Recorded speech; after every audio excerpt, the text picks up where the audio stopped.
हाय guys, मी Snehal Wagh. Welcome to my YouTube channel. हा माझा फर्स्ट व्लॉग आहे, त्यामुळं काही चुकलं तर समजून घ्या आणि कमेंट करून सांगा आणि या नवीन प्रवासात सपोर्ट करा. आज आम्ही चाललो आहे सप्तशृंगी गडावर देवीच्या दर्शनासाठी, जे की नाशिकमधून 60 किलोमीटर अंतरावर आहे. घाटाचा रोड आणि वातावरण मस्त झालेलं, त्यामुळे प्रवासाचा आनंद घेत घेत आम्ही निघालो.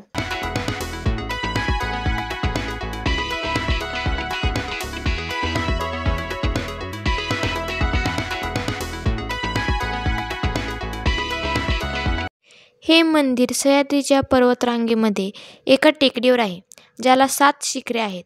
म्हणून या देवीला सप्तशृंगी असे नाव दिले गेले. मंदिर गडावर आहे. गडावर जाण्यासाठी 2 ऑप्शन आहेत, एक पायऱ्यानी, दुसरं रोपवे. आमच्याकडे टाईम कमी होता, त्यामुळे आम्ही रोपवेची तिकिटे घेतली. रोपवेची तिकीट प्राईस मोठ्यांसाठी 120 आणि लहानांसाठी 60 रुपये अशी होती. आम्ही पहिल्यांदाच रोपवेत बसलो. शिवती तर वेगळीच एक्साइटमेंट होती. ट्रेनच म्हणत होता तो. पूर्ण प्रवासभर त्याची मस्ती तरी चालूच होती. काही सेकंदातच आम्ही गडावर पोचलो देखील. गडावर वातावरण एकदम शांत होतं.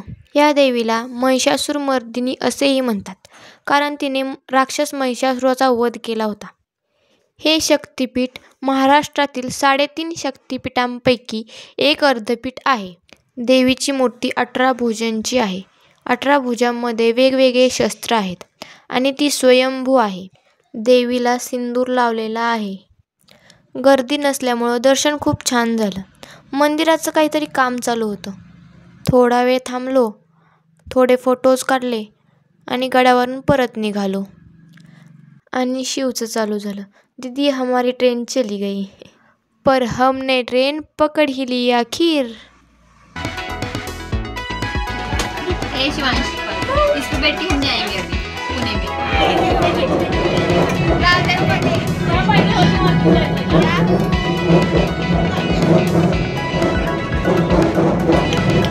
तसं आम्हाला जास्त वेळ थांबता आला नाही, कारण दीदी आणि शिवला बस स्टँडवर सोडायचं होतं आणि आम्हाला पण निघायचं होतं गावाला.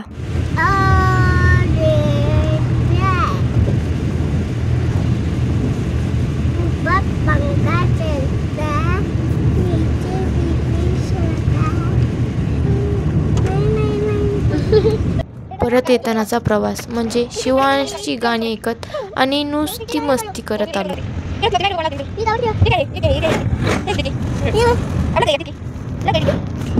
आम्ही दीदी आणि शिवला सोडायला बस स्टँडला गेलो. खरं तर शिवला गावाला यायचं होतं दीदी आणि आजीसोबत. बसमध्ये बसल्यावर तो खूप रडला, आजीसोबत जायचं म्हणून.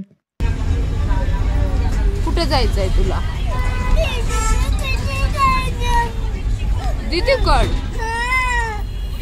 दीदीकडे जायचंय का माऊकडे जायचंय? दीदीकडे जाणार है. हम पापा के साथ जाएंगे. ठीक है. हाँ. तुमच्यासोबत असं कधी झालंय का? कमेंट करून सांगा. आजचा व्लॉग इथं संपवते. Please like, share and subscribe.